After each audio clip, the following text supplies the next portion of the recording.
Asia Tenggara mungkin terlihat damai, tapi di balik stabilitas yang tampak di permukaan, wilayah ini sedang berdiri di atas poros sejarah dunia. Banyak orang mungkin tidak menyadari bahwa kawasan ini adalah jalur utama kehidupan global. Dari sini, aliran energi, barang dan modal bergerak setiap detik, menjaga sistem ekonomi dunia tetap berputar. Jika poros ini terguncang, dunia bisa terguncang bersama. Bayangkan rantai suplai global, minyak dari Timur Tengah, barang dari Cina, dan makanan dari Australia, semua bergerak melalui jalur laut yang sama, Laut Cina Selatan. Jalur ini menyumbang hampir 30% dari total perdagangan dunia, setara dengan lebih dari 5 triliun dolar setiap tahunnya. Kapal tanker yang membawa minyak, LNG dan kontainer logistik dari Asia Timur menuju Eropa dan Amerika, semuanya melewati perairan ini. Artinya, jika satu saja titik di jalur ini terganggu, efeknya langsung terasa di seluruh dunia. Harga energi bisa melonjak, pabrik-pabrik di Asia dan Eropa bisa berhenti produksi, dan inflasi bisa memburuk secara global. Inilah alasan mengapa setiap negara besar, Amerika Serikat, China, Rusia, Jepang, hingga Inggris, memperlakukan Asia Tenggara bukan sekadar kawasan, tapi jantung dari sistem dunia modern. Di tengah itu, Asia Tenggara bukan hanya objek geopolitik, tapi kini menjadi panggung utama. Amerika Serikat memperluas aliansinya melalui latihan militer bersama di Filipina, dan pengerahan kapal induk di Laut Cina Selatan. Di sisi lain, China membangun pulau buatan, menempatkan radar, dan memperkuat pangkalan militernya di wilayah yang juga diklaim oleh negara ASEAN seperti Vietnam, Malaysia, dan Filipina. Persaingan itu kini bukan lagi tentang batas wilayah, tetapi tentang siapa yang mengendalikan arus perdagangan dan keamanan global. Dan posisi Indonesia, Malaysia, Singapura, Thailand, Vietnam, dan Filipina menjadi sangat krusial. Kawasan ini ibarat perempatan jalur internasional, di mana setiap kekuatan besar ingin memegang kemudi. Satu fakta penting yang jarang disadari, Asia Tenggara bukan hanya lokasi strategis, tapi juga sumber daya manusia dan ekonomi yang luar biasa besar.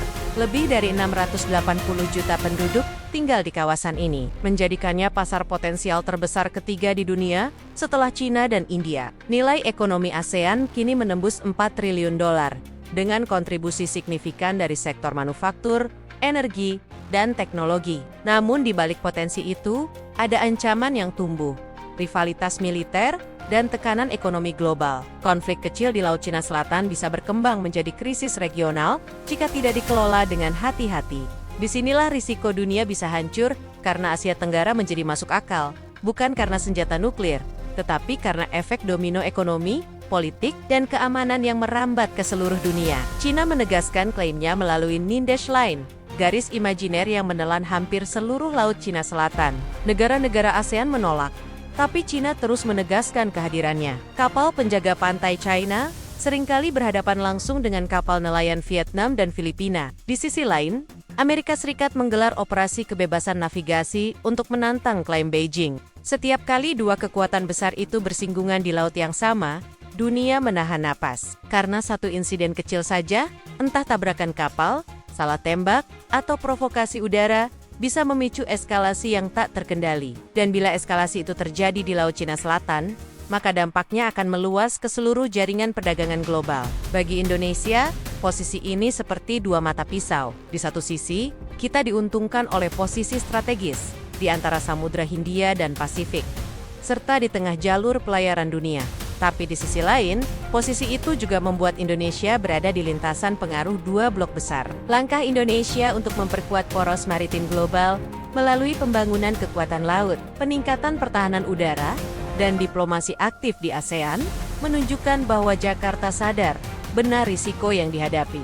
Indonesia berusaha menjaga agar kawasan ini tetap stabil, netral, dan tidak terjebak dalam rivalitas militer yang merugikan. Namun, stabilitas bukan sesuatu yang bisa dijaga sendiri. Situasi di Myanmar yang masih bergolak, ketegangan politik di Filipina, hingga persaingan ekonomi antara Vietnam dan China menambah lapisan kompleksitas.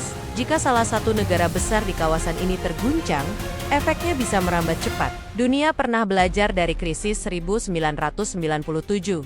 Ketika krisis finansial Asia mengguncang seluruh pasar global, kini, risiko serupa datang bukan dari pasar keuangan, melainkan dari ketegangan geopolitik. Ketika Asia Tenggara menjadi epicentrum rivalitas antara Amerika dan China, maka setiap keputusan politik, ekonomi, atau militer di kawasan ini bisa mengguncang keseimbangan dunia. Krisis di Timur Tengah mungkin memengaruhi harga minyak, tapi krisis di Asia Tenggara bisa mematikan rantai suplai seluruh dunia. Itulah alasan mengapa negara-negara besar semakin agresif menanamkan pengaruhnya di kawasan ini, baik lewat investasi, bantuan pertahanan, maupun jaringan diplomatik. China punya inisiatif Belt and Road yang mengikat banyak negara ASEAN dalam proyek infrastruktur besar.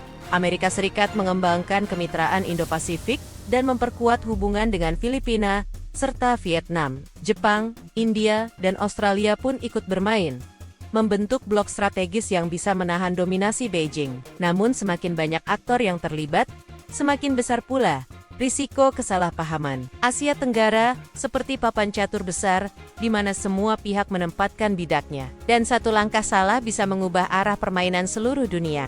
Jika konflik terbuka benar terjadi, misalnya di Laut Natuna, di dekat perbatasan Vietnam, atau di perairan Filipina, maka seluruh jalur perdagangan dunia akan terganggu. Pengiriman energi, makanan, dan komoditas global akan macet. Negara-negara Eropa yang bergantung pada impor dari Asia akan terdampak. Amerika Serikat akan menghadapi tekanan ekonomi dan politik, sementara China akan terisolasi secara diplomatik. Dampaknya akan menjalar cepat. Harga bahan bakar naik, logistik macet, pangan mahal, dan ekonomi global bisa masuk ke fase resesi baru. Semua itu bisa dimulai dari konflik kecil di perairan yang mungkin tidak lebih luas dari satu provinsi di Indonesia. Faktor lain yang membuat Asia Tenggara begitu penting adalah posisi jalur energi. Selat Malaka, jalur sempit yang menghubungkan Samudra Hindia dan Pasifik, menjadi rute utama ekspor minyak dari Timur Tengah ke Asia Timur. Setiap hari, lebih dari 15 juta barel minyak melewati jalur ini. Jika Selat Malaka terganggu, entah karena konflik, sabotase, atau blokade militer, maka krisis energi global akan terjadi dalam hitungan hari.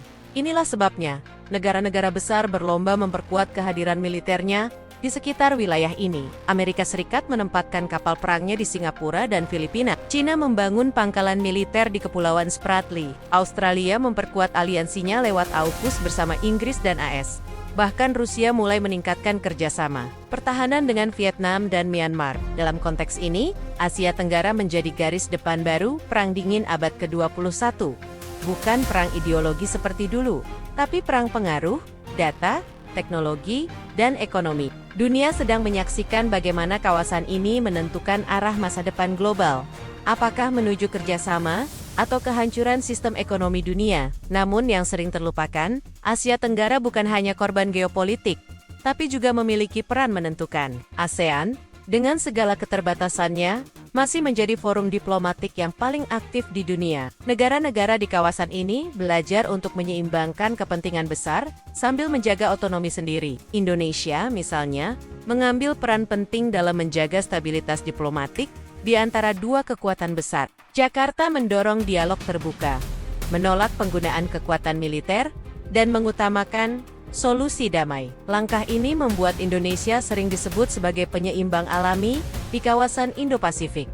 Namun, stabilitas seperti ini rapuh ketika tekanan politik dalam negeri di negara-negara besar meningkat. Mereka cenderung mencari pengalihan melalui kebijakan luar negeri yang agresif. Artinya, ketegangan di Asia Tenggara tidak hanya dipicu oleh kepentingan kawasan, tapi juga oleh dinamika politik di luar wilayah ini. Jika situasi global terus memanas, misalnya perang Ukraina belum berakhir, ketegangan Israel-Iran meningkat, dan ekonomi Cina melambat, maka Asia Tenggara bisa menjadi titik tumpu baru dalam krisis global berikutnya. Dunia akan memusatkan perhatian ke kawasan ini, karena satu langkah salah saja bisa memicu efek domino yang merusak tatanan global. Asia Tenggara adalah refleksi dunia modern, beragam, dinamis, tapi juga rapuh. Setiap negara di kawasan ini kini menghadapi dilema. Apakah tetap netral, berpihak, atau membangun poros baru yang independen? Jawaban dari dilema ini akan menentukan apakah dunia akan tetap stabil atau justru terjerumus ke dalam babak baru ketegangan global. Dunia tidak akan hancur karena senjata, tapi karena rantai kepercayaan yang patah antar negara. Dan rantai itu saat ini sedang diuji di Asia Tenggara.